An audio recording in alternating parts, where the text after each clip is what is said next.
આપ જોઈ રહ્યા છો તે દ્રશ્યો દીકરીની વિદાયના નથી, પણ દીકરી કરતાં પણ વધુ લાડકી બનેલ 3 શિક્ષિકાના વિદાયના છે। વાત છે બનાસકાંઠા જિલ્લાના થરાદ તાલુકાના પઠામણા ગામના શાળાની, કે જ્યાં 3 શિક્ષિકાની બદલી થતા શાળામાંથી વિદાય લેતી વખતે શાળા પરિવાર, શિક્ષકો સાથે વાલીઓ આંખના આંસુ રોકી ન શક્યા, તો બીજી તરફ બાળકો તો જાણે પોતાની માને વળગી પડે તેમ 3 શિક્ષિકાને મળીને રડી રહ્યા છે। આ દ્રશ્યો કઈ એમના એમ નહીં બન્યા હોય। શાળામાં શિક્ષિકાઓએ શિક્ષણની સાથે કેટલીક લાગણીઓને હૂંફ આપી છે।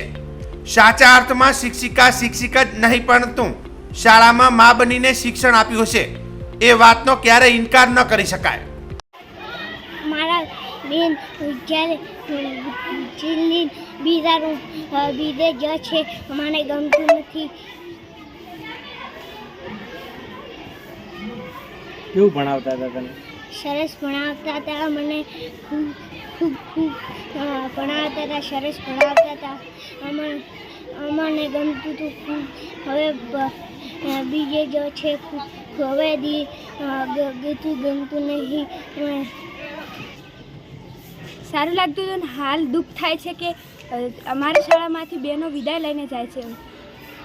અમને જેવો ઘરે પ્રેમ મળે તો એવો જ અહીં સ્કૂલમાં પ્રેમ મળે છે। જેવી મારી મા મને સાચવે એવું મારી બહેનો અમને સાચવતી હતી। અમને ખૂબ દુઃખ થાય છે કે બહેનો વિદાય લઈને જઈ રહી છે, એટલા માટે કાલે અમારી શાળામાં વિદાય હતી। વિદાય વખતે અમને ખૂબ જ દુઃખ થાય છે કે અત્યારે પણ અમારું દિલ માનતું નથી કે વિદાય હતી। અમને ખૂબ જ યાદ આવે છે। અમે કાલે ખાવા પણ નહોતું કાઢવું, કારણ કે તે અમને ખૂબ જ યાદ આવે, અને કાલ રાતે હું ખૂબ જ રોઈ હતી। પઠામણા શાળામાં જાગૃતિબેન પંડ્યા, નેહાબેન પટેલ, વિદ્યાબેન પરમાર દશકો પસાર શાળામાં કરી દીધા હતા। શાળામાં ટોટલ સંખ્યામાં 60% સંખ્યા દીકરીઓની છે, જ્યાં બહેનોને આભારી છે। પછાત ગણાતા ગામમાં આટલી મોટી સંખ્યા દીકરીઓની હોય એ કંઈ નાની મોટી વાત નથી। શાળા અને ગામ સાથે સબંધ દિલના રાખતી 3 શિક્ષિકાઓ માટે શાળાના બાળકો પોતાના બાળકો સમજીને રાખ્યા હતા। ભણવામાં વીક બાળકો માટે અલગ અલગ શિક્ષણ આપીને બાળકોના ભવિષ્યની ચિંતા આ 3 શિક્ષિકાઓએ કરેલી હતી।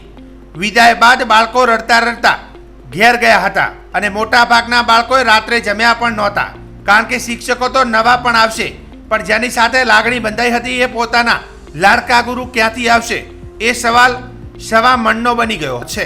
પઠામણા પ્રાથમિક શાળાની 3 શિક્ષિકાઓને બદલી થઈ છે।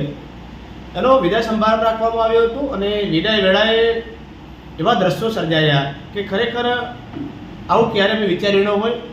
અમારા બાળકો વધારે આંસુ રડતા હતા, ક્યાંક વાલીઓની આંખોમાં આંસુ હતા, તો ક્યાંક શાળા પરિવારના શિક્ષકોની આંખોમાં આંસુ હતા। જે શિક્ષિકાઓ અહીંથી વિદાય લઈ જઈ રહી હતી એ શિક્ષિકાઓએ ખરેખર કેટલો બાળકોને પ્રેમ આપ્યો હશે। એ શિક્ષિકાઓને પણ ખરેખર બાળકની માતાઓ બની હશે, અને ત્યારે જ બાળકોને આટલા બધા હૃદયસ્પર્શ દ્રશ્યો સર્જાય।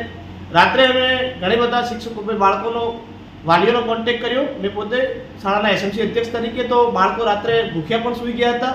આજે શાળાની સવારે મુલાકાત લેતા કેટલાક બાળકો બિલકુલ નિરાશાજનક જોવા મળ્યા હતા। મેં બાળકોને આશ્વાસન પણ આપ્યું છે કે આપણે નવા શિક્ષકો આવશે, અને સરકારના જે કંઈ નીતિ નિયમો હોય એ પ્રમાણે એમની બદલી થઈ છે। પણ ખરેખર એના ઉપરથી ખ્યાલ આવે છે, મારા પઠામણા પ્રાથમિક શાળાની અંદર 55% દીકરીઓની સંખ્યા છે, અને દીકરીઓની સંખ્યા વધુ કરવા માટે આ શિક્ષિકાઓનો મહત્વનો ફાળો રહ્યો છે। હું એ શિક્ષિકાઓને ખૂબ ખૂબ શુભેચ્છા પાઠવું છું કે જે કંઈ શાળાની અંદર અહીંથી ગયા છે એવો જ પ્રેમ અને એવા જ શિક્ષકો અને એવો જ સ્ટાફ ને એવું કામ એમને મળી રહે। વિદાયની 8મી વેળા ગંભીર હોય છે। બાળકો રડ્યા, સ્ટાફ પણ રૂમ છોડવા આ 3 શિક્ષિકા તૈયાર જ નહોતા, કારણ કે શાળા સાથે આત્મીયતાનો સંબંધ હતો। છતાં નોકરીના નિયમ મુજબ શાળા પરિવારે ભારે હૃદયથી 3 શિક્ષિકાઓને વિદાય આપી અને એમના ઉજ્જવળ જીવનની શુભેચ્છા પણ આપી હતી।